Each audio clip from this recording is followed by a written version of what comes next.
Good morning class. कैसे हो अभी सभी? बढ़िया हो? आज तो फिर बारिश में नहा के आए होगे या वैसे ही सारे सूखे सूखे आ गए? थोड़ा बहुत कहीं ना कहीं तो कुछ ना कुछ तो होना चाहिए था। अभी बारिश आ रही है, काफ़ी सारे बच्चे लेट भी तो आए हैं। आए हो ना? चलो जी ठीक है, ये अच्छे संकेत हैं। पिछली मानसून में तुम्हें बारिश देखने तक को भी नहीं मिली थी। एक तरफ बाढ़ थी और एक तरफ सूखा था। अब की बार चलो बारिश तो चलो समय से आई है, ये फायदे में है हमारे लिए। पकौड़े मंगा लिया? कॉइन मंगाएंगे? हाँ जी, ऑर्डर कर रखे हैं। और इसी बारिश में भाई हमें प्रभाव कहाँ कहाँ पर देखने को मिलेगा? इन नदियों में प्रभाव देखने को मिलता है। जैसे अभी हाल फिलहाल में गंगा नदी है, ये क्या हो रहा है अभी? इस पे पूरे उफान पे चल रही है, यानी कि अपने पूरे रुद्र रूप में है भाई। कहीं कहीं ये हरिद्वार के पास में फुल जमा तबाही मचाने को तैयार है। नेक्स्ट में आगे चल के बिहार में भी बाढ़ आई हुई है। ये जो ऊपर से हमारे पास हिमालय वाली नदियां आ रही है ना, इन्होंने क्या किया है अभी इस बिहार में बाढ़ आ चुकी है फिलहाल। और ज़्यादा बारिश होने के कारण बीकानेर में भी बाढ़ आ चुकी है। अपने यहाँ पर यमुना और यमुना के साइड में अगर देखेंगे ना तो घग्गर नदी अभी तक शांत है, जो हमारे यहाँ पर इस प्रकार से फतेहाबाद के बाईपास से जाएगी ना, ये यहाँ से जब देखेंगे ये कहाँ से क्या होगा। या दिल्ली में भी भाई बाढ़ आ चुकी है। अभी बारिश ज़्यादा है, बारिश ज़्यादा होने के कारण वहाँ पर भाई नदी के द्वारा नहीं है, वो स्थानीय बारिश के कारण वहाँ पर बाढ़ जैसे हालात हो चुके हैं भाई। ये हमारे पास में गंगा नदी, और गंगा नदी के बारे में भाई जो हमारे पास में उत्तर दिशा की ओर से आने वाली सहायक नदियाँ थी उनका जिक्र हमने कर लिया है। अब हमारे पास में जो दक्षिण की ओर से आने वाली जो सहायक नदियाँ हैं उनका जिक्र करेंगे। कौन सी आती हैं भी जो दक्षिण की ओर से सहायक नदियाँ बनती हैं? हाँ जी, सबसे पहले हमारे पास में कौन सी नदी आएगी? यमुना आएगी। ये यमुना कहाँ से आ रही है हमारे पास में? यहीं से दोबारा से चित्र बनाने की तो जरूरत नहीं है ना, बहुत बार बना लिया हमने। ये यमुना, और यमुना के बाद में यमुना की कुछ सहायक नदियाँ आती हैं। यहीं से एक नदी आती है टोंस, उसके बाद में हरियाणा पार करने के बाद में एक नदी आती है गंभीरी।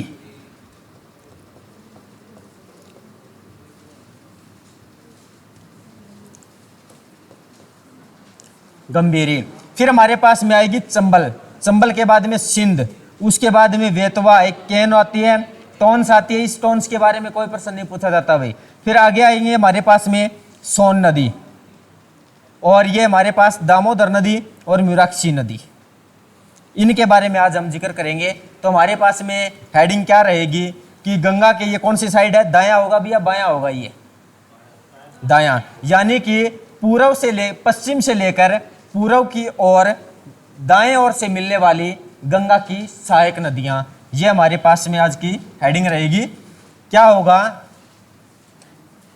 पश्चिम से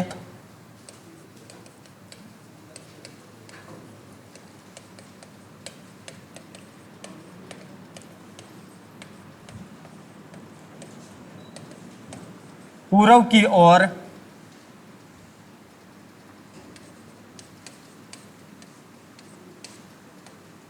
बाएं की दाएं दाएं दाएं दाएं जी दाएं की सहायक नदियां, ये हमारे पास में आज का टॉपिक रहेगा। और सबसे पहले हम नदी देखेंगे तो कौन सी आती है हमारे पास में? यमुना। मुख्य नदी कौन सी आएगी? यमुना। फिर हमारे पास में यमुना की सहायक नदियां आती हैं, उनको हम इसे ब्रैकेट में लिख देंगे। ब्रैकेट का मतलब क्या होगा? अभी थोड़ी सी एक्स्ट्रा डिटेल आती है। तो सबसे पहले कौन सी आती है नदी? टोंस। टोंस के बाद में आएगी हमारे पास में गंभीरी।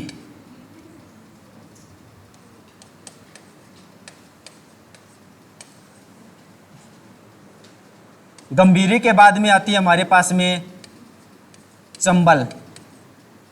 चंबल के बाद में आएगी सिंध, वेतवा और केन।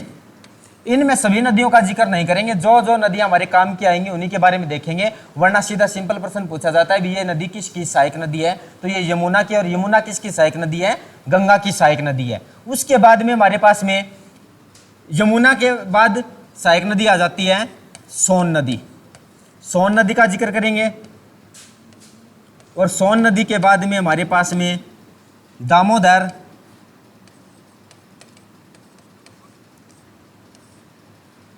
बस यही चलेगा भाई, दामोदर नदी, इनका जिक्र करेंगे बहुत अच्छे से। क्या क्या प्रश्न बनते हैं, मोस्ट इंपॉर्टेंट नदियां हैं भाई, बहुत बार इनसे प्रश्न पूछे जाते हैं।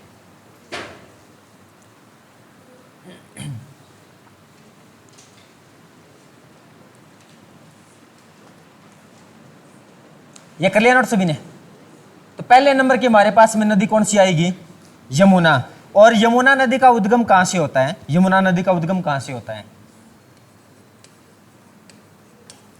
यमुना नदी यमुनोत्री ग्लेशियर और पहाड़ी कौन सी आएगी, बंदरपुंछ की पहाड़ी, और हिमालय कौन सा आएगा हमारे पास में, गढ़वाल हिमालय से इसका उद्गम होता है। सभी बातें पता होनी चाहिए भी। यमुनोत्री हिमनद,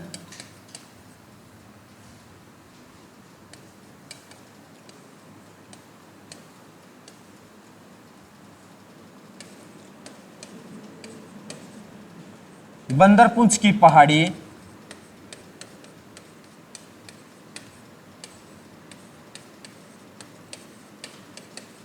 गढ़वाल हिमालय से निकलती है।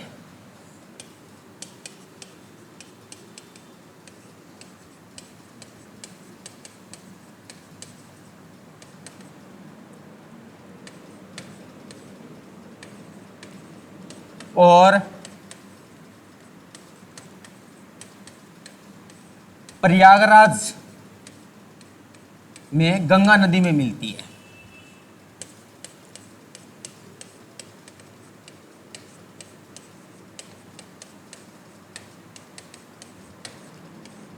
ये इनके बारे में बहुत ही बेसिक सी जानकारी है, और ये बेसिक प्रश्न भाई आज से 5-7 साल पहले पूछे जाते थे भी इसका उद्गम कहाँ से होता है, कौन से हिमालय से होता है, कौन से हिमनद से होता है, और कौन सी जगह पर जाकर ये गंगा नदी में मिलती है अभी।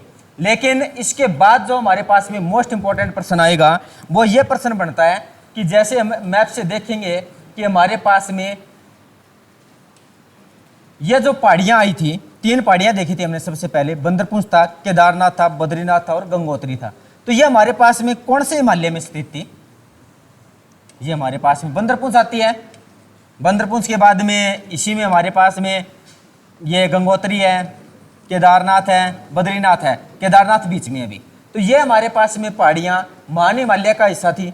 महान हिमालय के हिस्से के बाद में यहाँ से अब आप एक बात और देखोगे ध्यान से, जो हमारे पास में गंगा की सहायक नदियाँ आ रही हैं दक्षिण की ओर से, सभी का उद्गम कहीं ना कहीं अन्य जगह से हो रहा है।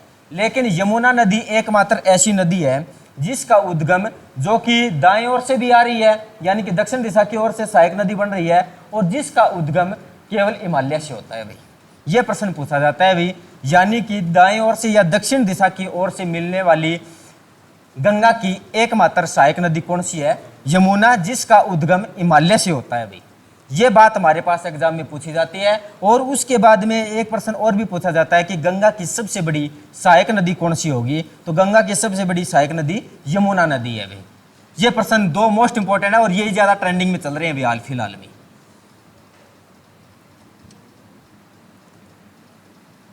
क्या रहेंगे, हिमालय से निकलने वाली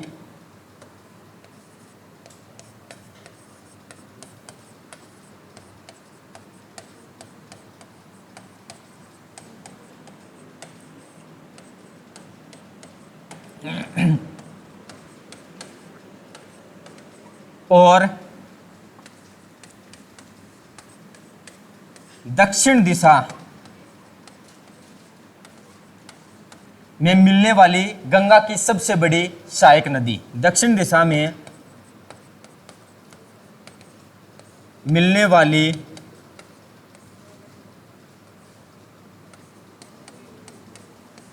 गंगा की सबसे बड़ी सहायक नदी।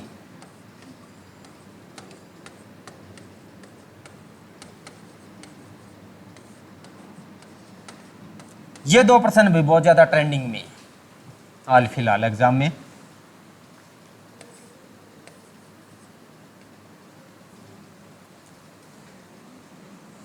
अभी सीपीओ का एग्जाम चल रहा था, उसमें सिंधु की सहायक नदी पूछी गई थी, जो श्योक और जो जास्कर थी ना, उनके बारे में प्रश्न पूछा गया था। अभी ये 1-2 दिन पहले की बात है।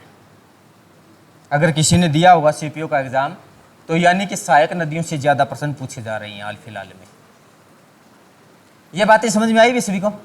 ये हमारे पास में यमुना नदी के बारे में जो प्रश्न पूछे जाते हैं, पूछे जाने की संभावना है। और हमारे पास में हरियाणा के पॉइंट ऑफ व्यू से देखोगे तो भाई हरियाणा में आपने पढ़ लिया होगा, इस पे कौन सा बैराज आता है, कौन से शहर आते हैं, क्या क्या यहाँ से नहरें निकाली गई हैं, वो चीज़ें हमने हरियाणा जीके में अच्छे से देख ली है। अब हमारे पास में इसकी सहायक नदियों का जिक्र करेंगे। इसकी सहायक नदी पहले नंबर पर तो आएगी टोंस, हमें पता होना चाहिए भी ये इसकी सहायक नदी है। नेक्स्ट में हमारे पास में इसकी सहायक नदी आती है गंभीरी नदी में।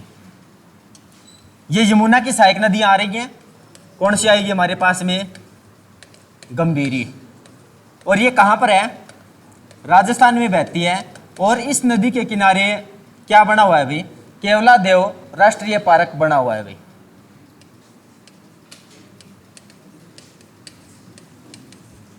इस नदी के किनारे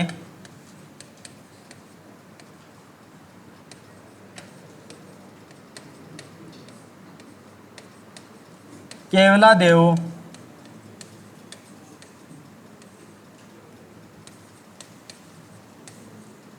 राष्ट्रीय पार्क बना हुआ है। और ये है कहां पर भाई केवलादेव राष्ट्रीय पार्क? ये राजस्थान में है भाई, आरजे।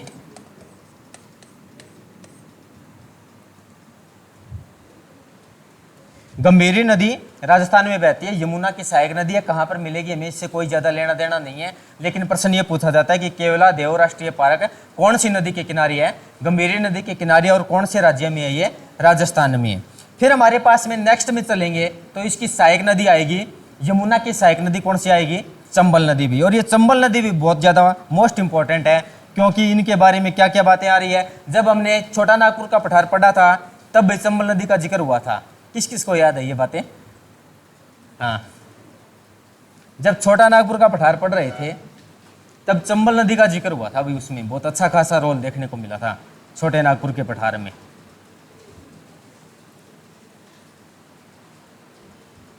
पिछली क्लास में मैंने कहा था ना कि प्रायद्वीप भारत भी अब पढ़ के आना पड़ेगा, क्योंकि नदियां वहीं से आएंगी। अब ऐसे काम नहीं चलने वाला भाई। सभी की सभी चीज़ें आपको याद रखनी पड़ेंगी। जो हमारे पास में अब तक 15 क्लास हो चुकी हैं, हर एक क्लास का जिक्र 15 की 15 क्लासों में से हर क्लास में उनका जिक्र होगा भाई। कोई ना कोई चीज़ें रिलेट की गई है, बहुत सीक्वेंस में लगाने के लिए बहुत मेहनत की है मैंने। ऐसी बातें नहीं है कि भी चलो ठीक है अभी आगे चले और चल दिए। कोई ना कोई चीज़ हर एक क्लास अगली क्लास का बेस बनती है। अगर आपको वो अगर अच्छे से याद है ना तो ये मात्र 5 मिनट का ही काम था। नेक्स्ट में हमारे पास में कौन सी नदी आएगी? चंबल।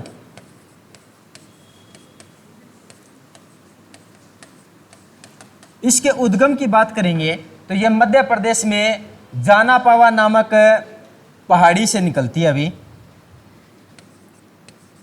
यह नदी एमपी में जानापावा नामक पहाड़ी से निकलती है।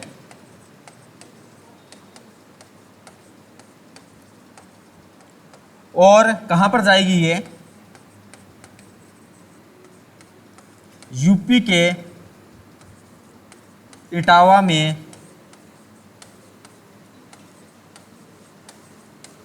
यमुना नदी में मिलती है। यमुना नदी में मिलती है।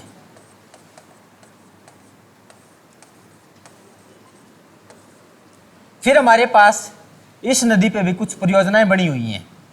परियोजनाएं कौन सी परियोजनाएं आएंगी? सबसे पहले एक परियोजना का नाम आता है गांधी सागर परियोजना। फिर हमारे पास में उसके बाद जैसे ये गांधी सागर परियोजना मध्य प्रदेश में अगर मैप से देखेंगे तो हमारे पास में कहाँ से आएगा ये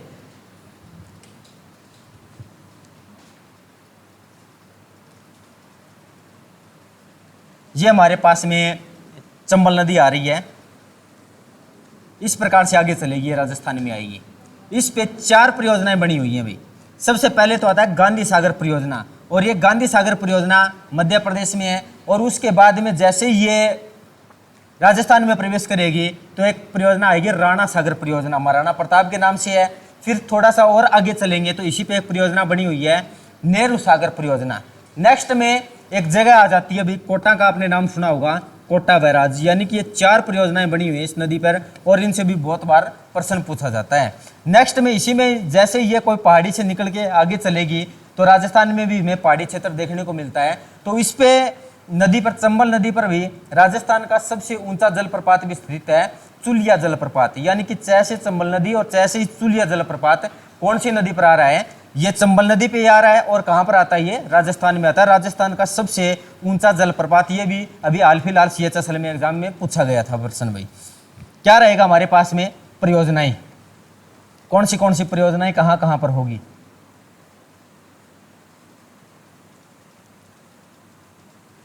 इस नदी पर 4 परियोजनाएं बनी हुई हैं।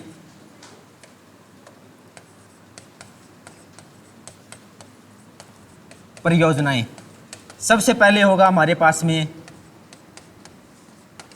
गांधी सागर परियोजना, और ये कहां पर होगा? MP में होगा भाई। MP के बाद में जैसे ये राजस्थान में प्रवेश करेगी तो वहीं से हमारे पास में महाराणा प्रताप के नाम से बना हुआ राणा सागर परियोजना। थोड़ा सा और आगे चलेंगे तो नेहरू सागर परियोजना,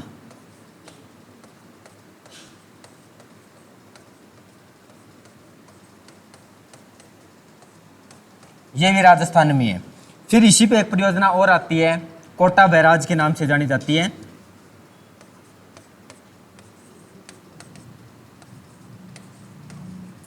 कोटा बैराज,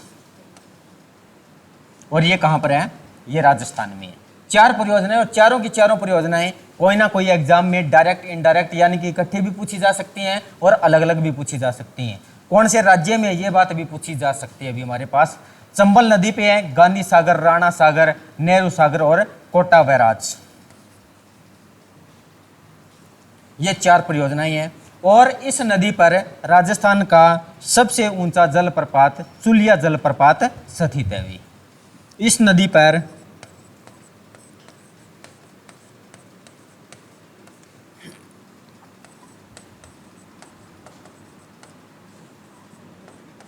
राजस्थान का सबसे ऊंचा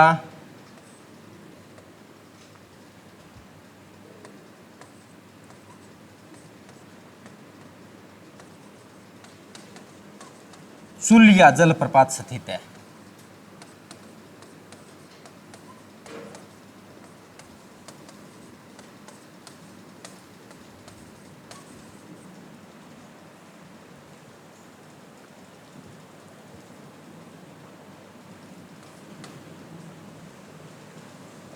फिर हमारे पास जैसे ये छोटे नागपुर के पठार से निकलती है तो ये क्या करती है? अभी छोटा नागपुर का पठार का निर्माण कैसे हुआ था? अभी जैसे लावा था उसमें सिलिका की मात्रा कम थी, वो हमारे पास में कौन सा था? अक्सारिया था। अक्सारिया होने के कारण ये क्या करती है, जो छोटा नागपुर का पठार है उसको ज़्यादा अपरदित कर देती है। और अपरदित करने के कारण क्या हो जाता है? अभी वहाँ पर बड़े बड़े गड्ढे होते हैं, और उस गड्ढों को हम क्या कहते हैं? उच्चात भूमि या बीड़ के नाम से जानते हैं। अभी ये आप छोटा नागपुर का पठार पढ़ोगे ना, देख लेना, उसमें अच्छे से बात लिखाई गई है।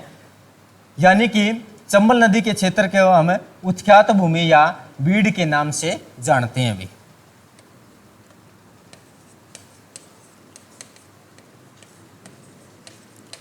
चंबल नदी क्षेत्र को उत्ख्यात भूमि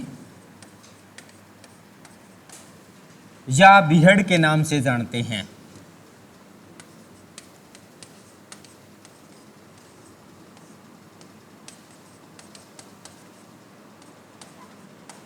ये नाम से जानते हैं।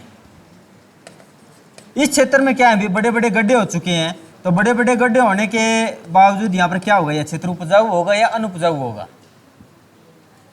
अनुपजाऊ होगा, क्योंकि भी भूमि समतल ही नहीं है वहां पर। यह क्षेत्र अनुपजाऊ क्षेत्र है। यह एक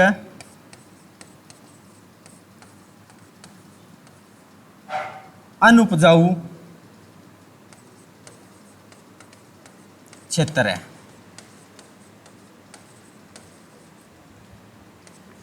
और जो ये उत्ख्यात भूमि है या बीड़ भूमि है, इसको भाई ये किसके लिए फेमस मानी जाती है? ये डाकुओं के लिए प्रसिद्ध थी भी प्राचीन काल में। जैसे यहाँ पर भाई 50 फुट के 100 फीट के अगर गड्ढे हो गए ना, तो वहाँ पर क्या है भाई, डाकू छिपा करते थे। कोई ना कोई राजा महाराजा सेना के साथ में जा रहा था तो उसको लूटने का काम किया करते थे भाई।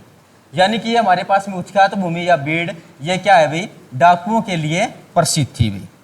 यह क्षेत्र डाकुओं के लिए प्रसिद्ध था। यह क्षेत्र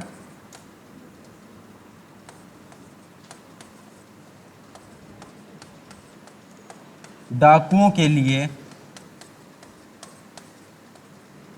प्रसिद्ध था। इसी पे एक सॉन्ग भी बना हुआ है ना, हाल फिलहाल में एक रील चलती है ट्रेंडिंग में, देखा है? अभी तो चलो 2-3 महीने की बात हो चुकी है, लेकिन बना हुआ है। अरे बिल्कुल नॉर्मल सी बात है, वो ज़्यादा नहीं है, 10 या 15 सेकंड की अब बात आती है। उसमें एक ही लाइन आती है, ज़्यादा नहीं, वो और यहीं से ली गई है कि रुतबा तो देख पतंदरदा जिम्मे तुरे ने डाकू चंबलदा। ये एक सॉन्ग में लाइन ऐड की हुई है और यही उनसे लेना देना है। कोई भी सॉन्ग बनता है ना, उसके पीछे कोई ना कोई फैक्ट होता है, और फैक्ट भाई कहीं ना कहीं से तो उठाई जाते हैं। यही वो क्षेत्र है जो उस सॉन्ग में भी प्रयोग किया गया है। नेक्स्ट में आपने और भी सुना होगा कि इस नदी क्षेत्र में घड़ियाल पाए जाते हैं। घड़ियाल, घड़ियाल क्या होती हैं अभी देखिए किसी ने? घड़ियाल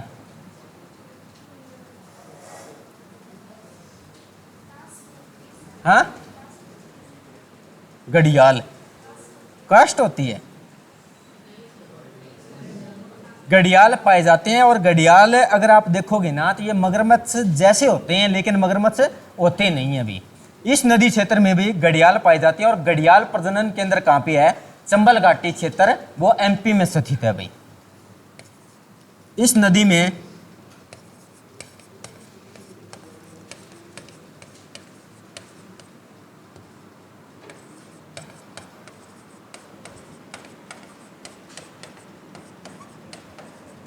घड़ियाल पाए जाते हैं। देख लेना उसकी शक्ल कैसी है अभी। फिर हमारे पास में प्रश्न क्या पूछा जाएगा कि घड़ियाल प्रजनन केंद्र ये कहाँ पर है भाई? चंबल घाटी क्षेत्र एमपी में बना हुआ है भाई।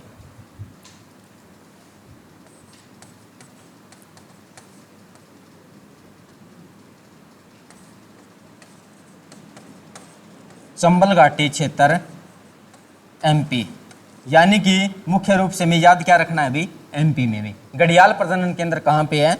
एमपी में स्थित है। ये आती है अभी चंबल नदी हमारे पास कितने इंपॉर्टेंट है। जो बातें आपने लिखी है इसी बातों से पता चल रहा होगा कि कितने प्रश्न अब तक पूछे जा चुके हैं इनसे, और कितने प्रश्न पूछे जाने की संभावना रहती है। क्या क्या आ रहा है अभी चंबल नदी में? यानी कि ये नदी कहीं से निकली है, ये नॉर्मल सा प्रश्न है, लेकिन भैया हमें पता तो होना चाहिए कि जाना पावा नामक पहाड़ी से निकलती है, और उसके बाद में ये इटावा में मिलती है। ये प्रश्न पूछा गया। उसके बाद में 4 परियोजनाएं हैं। कौन सी आती हैं? गांधी सागर परियोजना, राणा सागर परियोजना, नेहरू सागर परियोजना, कोटा बैराज। चारों की चारों एग्जाम में पूछी गई हैं। नेक्स्ट में राजस्थान का सबसे ऊंचा जलप्रपात चुलिया जलप्रपात इसी नदी पर स्थित है, और इस नदी क्षेत्र में भी क्या कर रखा है अभी? उत्ख्यात भूमि है, यानी कि उस बड़े बड़े गड्ढों का निर्माण होता है, उसको हम क्या कहते हैं? उत्ख्यात भूमि या बीड़ के नाम से जानते हैं। ये बात पूछी जाती है। और उसके बाद में जो डाकुओं के लिए प्रसिद्ध है, ये बात फिर से पूछी गई है। और इस नदी में घड़ियाल पाए जाते हैं, और घड़ियाल प्रजनन केंद्र कहाँ पे है? एमपी में है। चंबल घाटी क्षेत्र एमपी में स्थित है। ये हमारे पास में इनसे संबंधित बातें हैं। अब हमारे पास में कुछ चंबल की सहायक नदियां आएंगी। कौन सी आती है अभी चंबल की सहायक नदियां? कुछ आपको सिंपल पता होना चाहिए भी इसकी सहायक नदी है, और कुछ के बारे में इससे हमारे पास में डिटेल चाहिए भाई। अब हमारे पास में ये एक नदी आ रही है बनास, इसके बारे में क्या जानकारी रहती है? बस भी राजस्थान में पूछा जाता है, लिखने की कोई ज़्यादा ज़रूरत नहीं है। ये जो अरावली आ रही है ना, ये अरावली को पार करती है अभी, और यानी कि राजस्थान की एकमात्र ऐसी नदी जो अरावली पर्वत श्रृंखला को पार करती है, वो कौन सी आती है? बनास आती है। और इसके बारे में कोई ज़्यादा खास जानकारी नहीं आएगी हमारे पास में। फिर काली सिंध आएगी, काली सिंध और पार्वती, इनके बारे में भी कोई ज़्यादा खास जानकारी नहीं है। लेकिन इसकी एक नदी और आती है भी, सहायक नदी शिप्रा, उसके बारे में जानकारी आएगी भी। चंबल की सहायक नदी आएगी शिप्रा।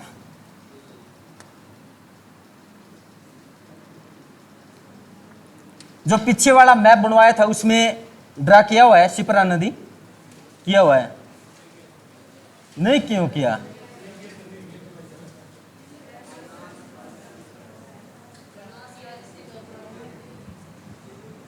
अभी बनाए या पहले वाला है? चलो भाई, नहीं किया हुआ। एक आप वो करना, जैसे ये क्या है भाई, यमुना जा रही है, यमुना के साथ में हमने कुछ इसी प्रकार से चंबल नदी निकाली है, ये इटावा में मिला दी है। इसकी सहायक नदियाँ कौन सी लिखी थी हमने? बनास लिखी थी। बनास के बाद में काली सिंध, ये भी इधर से आ गई हमारे पास में, पार्वती आ गई थी, और इधर से एक नदी और ऐड करना भाई, शिप्रा। हाँ जी, ये आप इसकी सहायक नदी बनाइए शिप्रा।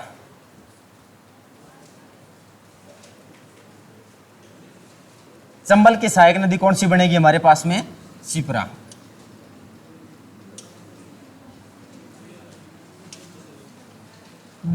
ये तो वाक्य है।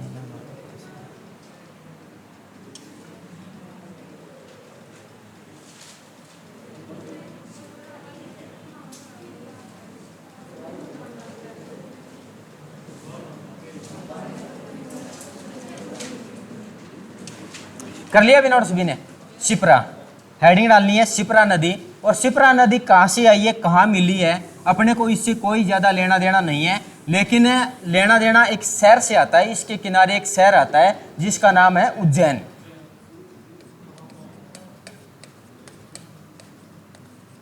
शिप्रा नदी, इसके किनारे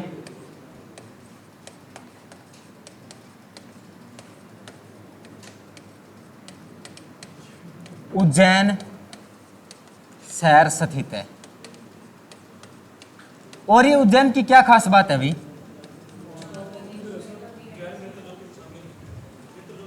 हाँ, ये तो चलो ठीक है अभी उसमें शामिल है। और इससे क्या खास बात आती है भाई? कुंभ का मेला लगता है, यानी कि उज्जैन में महाशिष्ट कुंभ का मेले का आयोजन किया जाता है। कौन सी और कितने जगह पे होता है अभी? 4 जगह पे होता है। कौन सी 4 जगह आती है? नासिक आएगा, हरिद्वार आएगा, प्रयागराज आएगा और उज्जैन आएगा।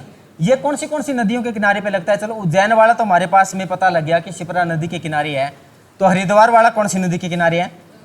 गंगा नदी के। और उसके बाद में प्रयागराज वाला, वो संगम आ रहा है, यमुना और गंगा के संगम पे लगता है। फिर हमारे पास में नासिक वाला कौन सी नदी के किनारे पे लगता है भाई? ये कौन सी नदी के किनारे लगेगा? ये गोदावरी नदी के किनारे लगेगा। वो नदी आएगी तब देखेंगे अभी। उज्जैन में महाशिष्ट, ये कोई भाई इनकी परंपरा है, महाशिष्ट कुंभ के मेले का आयोजन किया जाता है। कुंभ के मेले का आयोजन होता है।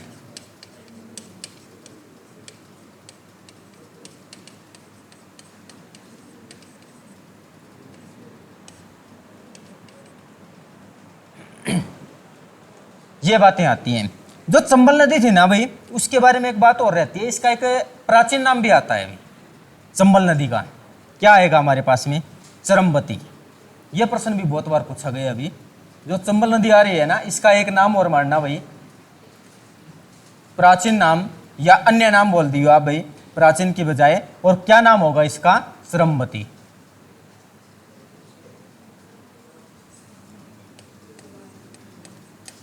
अन्य नाम क्या आएगा हमारे पास में?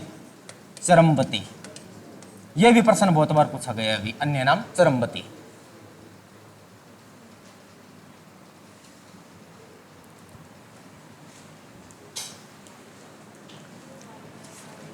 हाँ जी,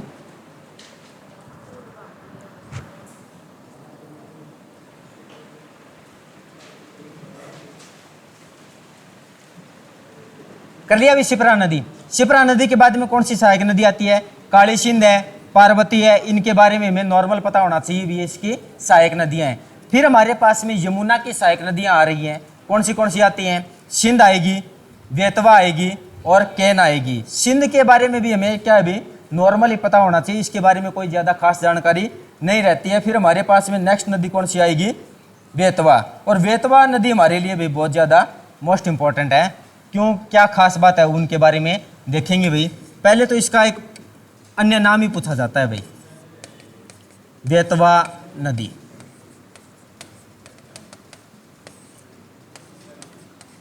अन्य नाम बेतरवती। ये नाम पता नहीं भी कितनी बार पूछा जा चुका है, वैसे बेतवा नदी और वैसे ही बेतरवती। फिर हमारे पास में इस नदी के किनारे एक शहर आता है सांची। सांची का स्तूप सुना है आपने? हाँ जी भाई, यानी कि इस नदी के किनारे सांची शहर है। और सांची शहर में क्या है भी? स्तूप बना हुआ है, इसीलिए उसको बोलते हैं सांची का स्तूप।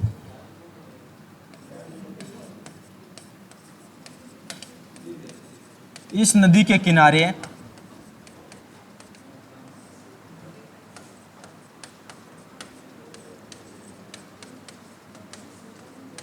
सांची का स्तूप स्थित है।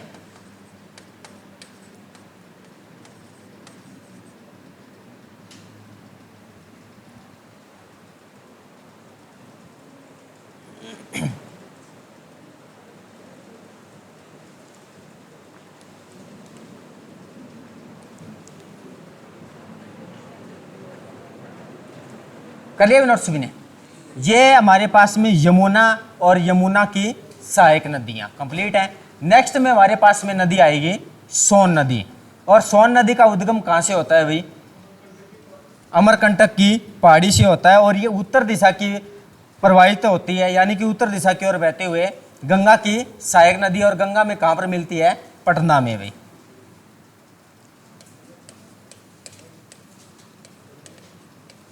सोन नदी उद्गम कहां से होगा? अमरकंटक की पहाड़ी से निकलती है।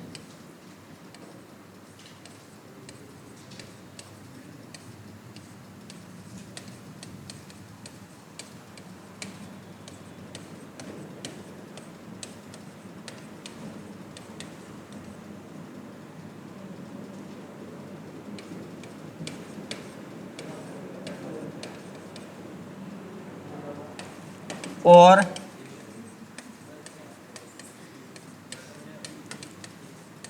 उत्तर दिशा की ओर प्रवाहित होती है। यह प्रश्न भी पूछा जाता है भाई। और उत्तर दिशा की ओर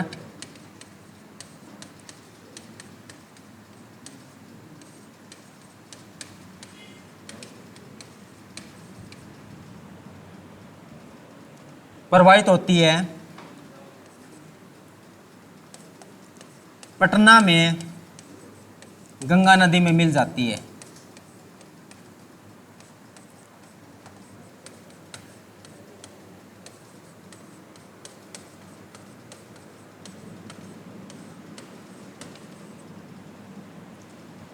ये सोन नदी। और सोन नदी पे हमारे पास में क्या है भी? इसके रास्ते में हमें कुछ बालू पाई जाती है। और वो क्या आती है अभी? पीले रंग की होती है, यानी कि जो कि सोने की तरह चमकती है। ये प्रश्न फिर से पूछा जाता है भी, यानी कि इसके रास्ते में हमें पीले रंग की क्या है भी? बालू पाई जाती है, जो सोने की तरह चमकती है। यहाँ से प्रश्न अब तक तो ये 2-3 भाई मोस्ट इंपॉर्टेंट है, सभी के सभी पूछे गए हैं। क्या क्या आते हैं कि इसका उद्गम कहाँ से होता है? अमरकंटक की पहाड़ी से होता है, उत्तर दिशा की ओर बहती है, ये बात भी पूछी गई है। और पटना में क्या हो जाती है अभी? गंगा में मिल जाती है। इस नदी के रास्ते में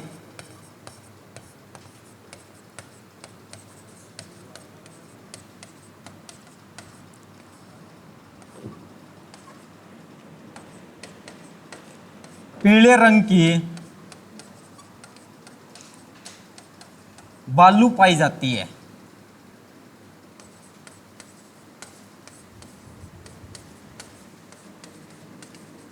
जो सोने की तरह चमकती है, जो सोने की तरह चमकती हैं।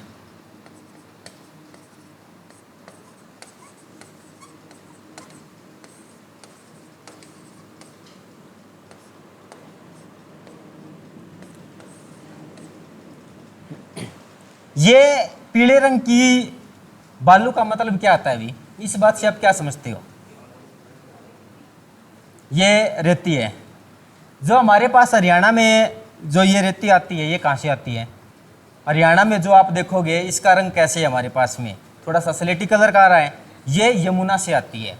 और ये हमारे पास में पहाड़ी से आ रही है, और पहाड़ी से आने के बाद में जो चट्टान है ना, एक दूसरे से टकराने के बाद में छोटे छोटे जो कण होते हैं वो मैदानी भाग में आएगी, तब वहाँ पर क्या हो जाती है, सतह पे जमा हो जाती है। वही ये बात है, जो यमुना में आते हैं वो कैसे आते हैं, भी ग्रे कलर के अपने पास, और जो यहाँ पर आएंगे ये हमारे पास में लाल चट्टान से आते हैं, यानी कि कहीं ना कहीं पीले रंग से कन्वर्ट होने के बाद में ये आगे आ जाते हैं। तो इसी प्रकार से भी पीले रंग की बालू पाई जाती है, और इसमें कोई ज़्यादा खास बात नहीं है, भी ये मत सोच लेना भी इसमें सोना पाया जाता है, और ऐसी कोई वो बात नहीं है। यानी कि पीले रंग का हमारे पास में क्रेसर मिलता है इसमें, या रेती मिलती है, यही नॉर्मल बात आती है इसमें। और उसके बाद में हमारे पास में इस सोन नदी की एक सहायक नदी और आएगी भी, कौन सी नदी आती है? रिहाद। और रिहाद नदी पर क्या है भाई, एक बांध बना हुआ है, गुरु गोविंद सागर बल्लभ पंत।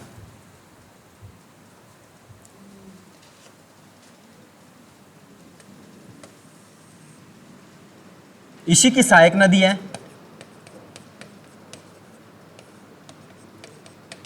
सहायक नदी रिहाद। इस नदी पर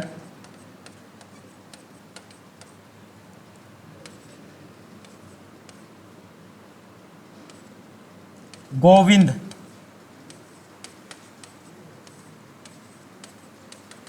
बल्लभ पंत सागर बांध बना हुआ है, सागर बांध स्थित है। जो क्या है भाई, पर्यावरण की दृष्टि से इसको भाई न्यायालय ने क्या कर दिया है, असुरक्षित घोषित कर दिया है, यह संवेदनशील है। कहीं भी यहाँ पर क्या हो सकती है, कोई ना कोई बड़ी दुर्घटना घटित हो सकती है भाई। जो पर्यावरण की दृष्टि से न्यायालय द्वारा असुरक्षित घोषित कर दिया गया है, जो पर्यावरण की दृष्टि से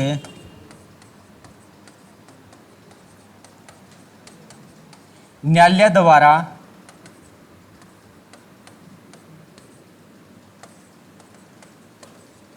असुरक्षित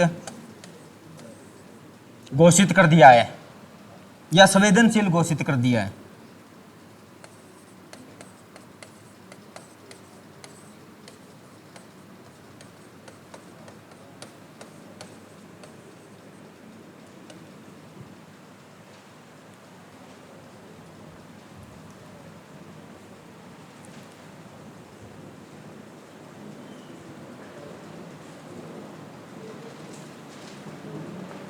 कर लिया भी नोट्स भी ने?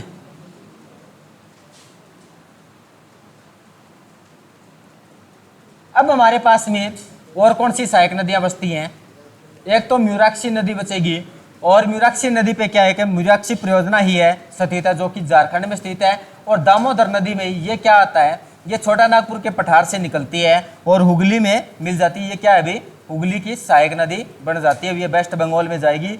और हमारे पास में, और ये वेस्ट बंगाल की कोई ना कोई छोटी मोटी सहायक नदियाँ, इनसे में कोई ज़्यादा खास बातें नहीं है। लेकिन एक दामोदर है और म्यूराक्षी है, इनके बारे में जब हम वो पढ़ेंगे ना कि ये हमारे पास में प्रायद्वीप भारत की नदियों से ही, यानी कि इसका उद्गम कहाँ से हो रहा है, छोटे नागपुर के पठार से। और छोटा नागपुर का पठार हमने कहाँ पर देखा था, प्रायद्वीप भारत में देखा था, क्योंकि प्रायद्वीप भारत में हमारे पास में प्रमुख पठार और पहाड़ियाँ थी। तो उनका जिक्र भाई हमारे पास में नेक्स्ट क्लास में जिक्र इसका करेंगे। तो ये हमारे पास में आज थी गंगा और गंगा की सहायक नदियाँ।